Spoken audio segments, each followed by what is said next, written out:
2029च्या निवडणुकीसाठी अजून वेळ असला तरी मुख्यमंत्रीपदाचा विषय आत्तापासूनच चर्चेत आलाय।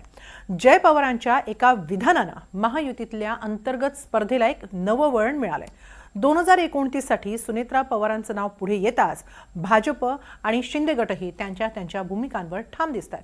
या तिन्ही पक्षांच्या महत्त्वाकांक्षा पुढे काय वळण घेणार पाहूया या विशेष रिपोर्टमधून।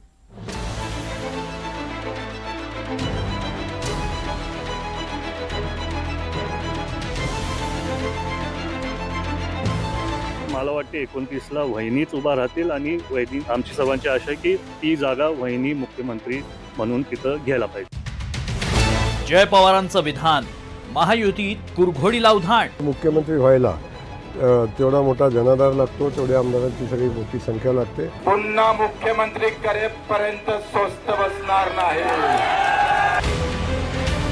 2029 मध्ये महायुतीचे पक्ष स्वबळावर लढणार। 2029ला सुनेत्रा पवारांनाच मुख्यमंत्री करायचंय असं जय पवार म्हणतायत। भाजपकडून जयकुमार गोरे फडणवीसच मुख्यमंत्री होणार असं ठामपणे सांगतात आणि शिंदे गटाकडून तर बच्चू कडूंनी एकनाथ शिंदेंनाच मुख्यमंत्री बनवणार असल्याचा पण घेतलाय। 3 पक्ष, 3 दावेदार आणि 2029 मध्ये महायुतीत जुंपणार असं चित्र आता स्पष्ट दिसू लागलंय। सर्वच बारामतीकरांची एक इच्छा होती की दादांना त्यांनी एकदा मुख्यमंत्री म्हणून बघायला पाहिजे होतं आणि आता वहिनी पण तसे खूप कष्ट घेत आहेत। तर मला वाटते 29ला वहिनीच उभा राहतील आणि वहिनी आमची सर्वांची आशा आहे की ती जागा वहिनी मुख्यमंत्री म्हणून तिथं घ्यायला पाहिजे। मुख्यमंत्री व्हायला तेवढा मोठा जनाधार लागतो, तेवढ्या आमदारांची सगळी मोठी संख्या लागते आणि मला वाटतं याचा निरर्थक चर्चा करण्याचा मध्ये काही अर्थ नाही आहे। मी आज सांगतो की आदरणीय देवेंद्रजींच्या नेतृत्वाखाली खूप चांगलं सरकार चाललंय। ते 2019 साली आलतं, 2014 साली आलतं, 2024 साली आलंय आणि आदरणीय देवेंद्रजींच्याच नेतृत्वाखाली 2029ला पण सरकार भारतीय जनता पक्षाचं येईल। जनतेनं पाळलं म्हणून नेत्याने स्वीकारलं आणि आयऱ्या गैऱ्या नेत्याने स्वीकारलं। एकनाथ शिंदे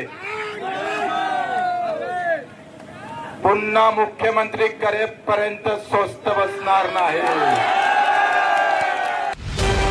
2029च्या विधानसभा निवडणुकीला अजूनही 3 वर्ष शिल्लक आहेत। मात्र जय पवारांच्या एका विधानानं तीनही पक्षाच्या राजकीय महत्त्वाकांक्षा समोर आल्या आहेत। शिवाय जय पवारांचं हे विधान केवळ भावनिक नसून या विधानाचे अनेक राजकीय अर्थ देखील आहेत। 2029च्या निवडणुकीसाठी मुख्यमंत्रीपद हेच राष्ट्रवादी काँग्रेसचं लक्ष असल्याचं स्पष्ट झालंय। याशिवाय सुनेत्रा पवार या राष्ट्रवादीची तात्पुरती सोय नसून त्याच भविष्यात अजित पवारांची भूमिका सांभाळणार हे देखील या वक्तव्यातून अधोरेखित झालं आहे। सुनील तटकरे, प्रफुल्ल पटेल यासारख्या नेत्यांचं पक्षातलं वर्चस्व वाढलेलं असताना सुनेत्रा पवारच या सुप्रीम लीडर असल्याचं यातून बिंबवलं जात आहे। जय पवारांनी आपल्या विधानातून मित्रपक्षांनाही स्पष्ट संकेत दिलेत। अजित पवारांच्या पश्चात पक्ष कुणाच्या दावणीला बांधला जाणार नाही। उलट 2029 मध्ये आम्ही मुख्यमंत्री पदाच्या शर्यतीतोत हे ठळकपणे सांगितलंय।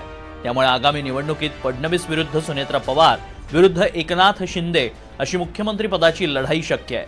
मात्र सुनेत्रा पवारांना मुख्यमंत्री करायचं तर ते भाजपसोबत राहून शक्य होणार नाही असं ठाम मत रोहित पवारांनी मांडलंय। मला एकच सांगायचं, या महाराष्ट्रामध्ये भाजप सोडून दुसरं कुठल्या पक्षाचा मुख्यमंत्री होऊ शकत नाही। जर आपल्याला मुख्यमंत्री व्हायचं असेल तर तुम्हाला भाजपचा विरोधच करावा लागेल।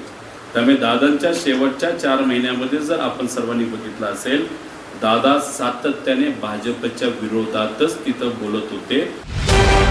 2029च्या विधानसभा निवडणुकीला अद्याप 3 वर्ष आहेत। त्यामुळे तुर्तास तरी राष्ट्रवादी महायुतीतून बाहेर पडण्याचा धोका पत्करणार नाही।